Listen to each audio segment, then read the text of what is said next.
single day. Hey, Shark, I need this Shark and a Cop Watch. And before I do a screen read on this article, I want to make a comment, and that is, it's our fucking government that's doing this to the goddamn kids. When you go across the country, there's hardly any place that's gone fucking stupid like they have here in Florida, where you're making your fucking schools into a goddamn jail, surrounded by fences, cops everywhere, there's dogs everywhere. They're teaching our kids to be good little fucking brown shirt Nazis, turning mommy and daddy in case they might have some drugs or doing anything wrong. It's insane. Do you know who created this insanity? It's the fucking government, the cops, and the sheriff. They made a gun-free zone. What the fuck? Where the hell do you think you're gonna go if you're a psycho with a goddamn gun? By the way, you don't need a gun. That's what's fucked up. You can do it with so many goddamn different things. It's not even funny. Look at the person at the race in Boston. They used a pressure cooker.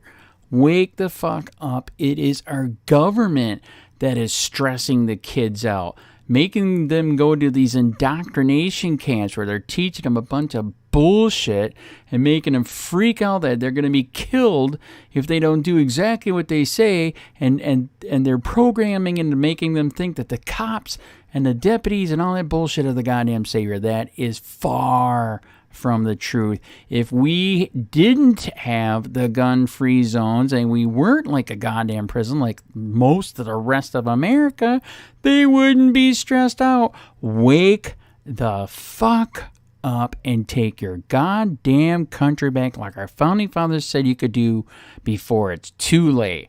It's our government causing this shit.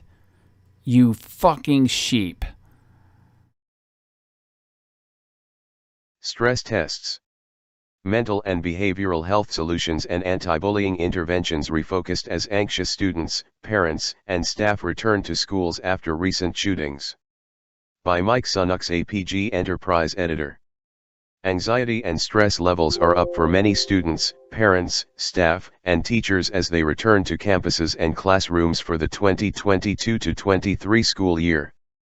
Some students and teachers are still wrestling with the return to schools after the remote learning and shutdowns during the coronavirus pandemic.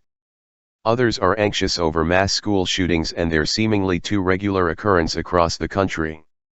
The horrific elementary school shooting in Uvalde, Texas, in late May, with its bungled police response and slaughter of 19 elementary school kids and 2 teachers, has added to the stress.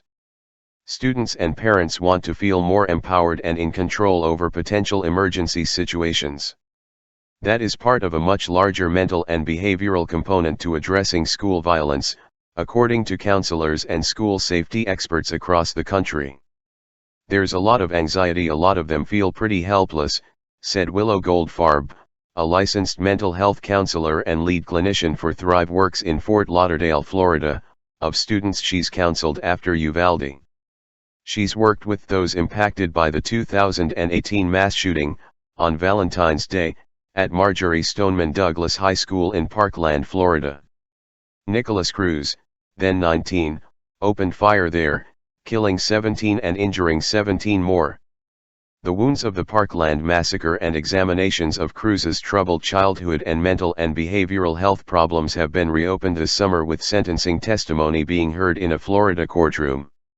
Those testifying have included still grieving parents and relatives. Goldfarb is hearing from students, parents and teachers in the wake of the Uvalde shooting, on their worries about police responses after it took officers there an hour to confront shooter Salvador Ramos. Empowerment. Goldfarb said some students are pressing for more of their own options for survival, escape and connections to the outside world. Some students have questioned why they can't be armed if teachers and staff have that option in more gun-friendly states and regions. It's the narrative of the good guy shooter shooting the bad guy shooters, Goldfarb said. She also said some students don't like restrictive cell phone policies imposed by some schools. She's heard from kids who became used to constant communication with their parents during the pandemic, as well as those who want to be able to call 911 or share information during an emergency, that such rules are a source of anxiety. Above, COVID-19 shutdowns and returns to schools are combining with fears and anxieties over mass shootings to create plenty of stresses for students, parents, and school staff. Those stresses have been magnified after the school shooting in Uvalde, Texas, and the delayed response to the tragedy. AP photo/Damian Duvar Gaines. Goldfarb said students have also shared that they often feel talked down to when it comes to school security and safety. They say districts would be better served if school officials were as collaborative, inclusive, and transparent as possible. I feel a lot of times kids get talked over. Just tell them what's going to happen, Goldfarb said.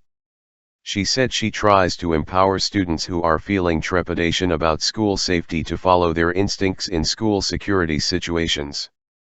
I talk to them about trusting their gut, Goldfarb said. Concerned parents also want to feel more empowered and are pushing to be more involved with school security and safety decisions in light of the recent shootings, said Sharon Hoover, a professor of child and adolescent psychiatry at the University of Maryland School of Medicine and co-director of the National Center for School Mental Health. "How are you going to keep my kids safe?" is a common refrain Hoover hears from worried parents headed into the new school year. "Families are certainly wanting to be at the table," Hoover said. "Living hell. The need to feel empowered and included is just the tip of the mental and behavioral health iceberg when it comes to schools, given the continued challenges of bullying and the regularity of contemporary mass shootings. Addressing bullying and antisocial behavior are essential to addressing the mental health components of school violence, according to Brenda High. High co-founded Bully Police USA after her 13-year-old son committed suicide after being bullied at a school in Washington state. The Idaho group advocates for tougher anti-bully laws across U.S. states. High said there are still schoolyards and social cultures that allow bullying and fail to help kids in distress. "You will still find many places where it's still boys will be boys, girls will be girls," said High. Her group helps schools implement more student-focused behavior programs such as peer groups who can help address bullying and mistreatment of classmates. She said mental health counselors in schools also need to be paid more. School counselors earn a median annual salary of $46,778 with starting pay of $33,000 per year for some, according to San Francisco-based staffing firm Zippia Inc. Many of the school shooters suffered from mental and behavioral health problems and faced bullying or felt they were bullied and mistreated, according to reports on those incidents. Their feelings of ostracization and disassociation can dangerously combine with access to weapons and inadequate responses to mental health challenges by parents, schools, and law enforcement. "It comes back to that sense of connectedness and relationships," said Amy Klinger, an education professor with Ashland University in Ohio and co-founder of the nonprofit Educators School Safety Network. Klinger said not all of the mass shooters were bullied, but all of them believe they were mistreated and felt disconnected from their schools and classmates. Klinger said school can be a living hell for some kids who face endless bullying and mistreatment from classmates. Some also live in abusive, traumatic, and toxic situations at home. Some of those same homes might not be supportive of behavioral health counseling, while others offer access to guns and ammunition. Students and their caregivers can also worry about stigmatizations at school and within families and communities that might come with mental counseling. Goldfarb and other mental health professionals said kids will often follow suit if one or more parents are into guns or, conversely, are skeptical of behavioral and mental health counseling. "The kid is picking up on that message and running with it," she said. Federal gun measures passed earlier this summer after Uvalde allocated $750 million over 5 years to help states with crisis intervention programs such as red flag laws that can block purchases and confiscate guns for mental health reasons. Those efforts run into constitutional protections for gun ownership via the Second Amendment, as well as civil liberties concerns about how far police and commitment powers should potentially be expanded. The federal bill also offers another $510 million in various mental and behavioral health grants for states, localities, and school districts. Disparate reactions. Social division and politically fueled disagreement over how to address mass shootings also creates disparate reactions to proposed school safety solutions. Republicans opposed to new federal gun controls have called for more police officers, security guards, and security layers on campuses. That may give confidence to some but not others. I do find students of color or marginalized communities feel a lot more anxious when there are more police officers around, Goldfarb said.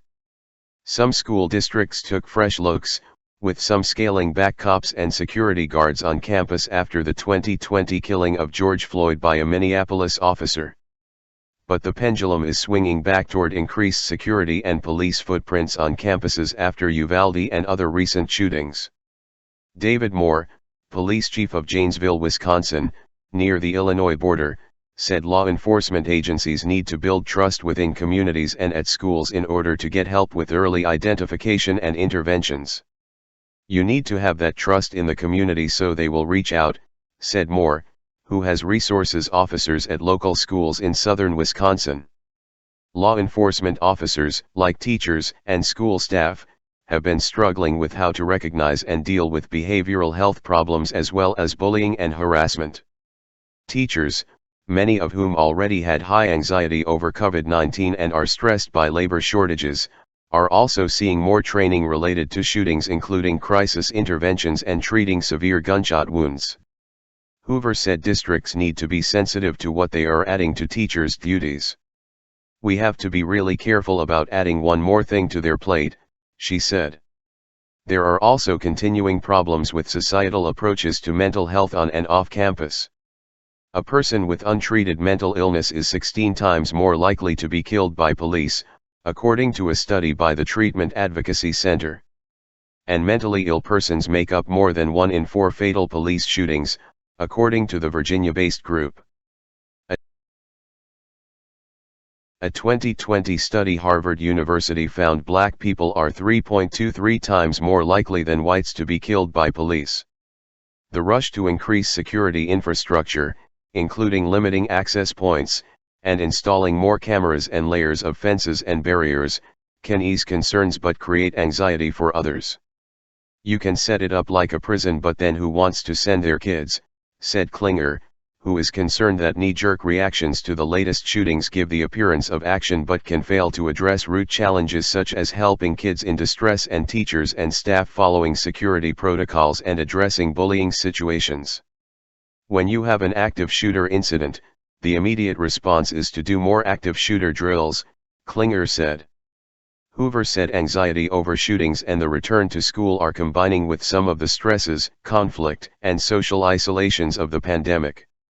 We do better when we feel stable and secure, said Hoover, who is also director of the Maryland-based National Center for Safe Supportive Schools.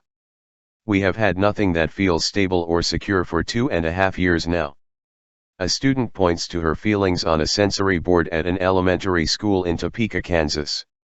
The pandemic, school closures and reopenings along with recent shootings is making for an anxious start to the 2022-23 school year.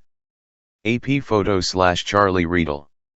Copyright Suncoast Media Group, Inc., edition August 28, 2022. Powered by TNAVIA.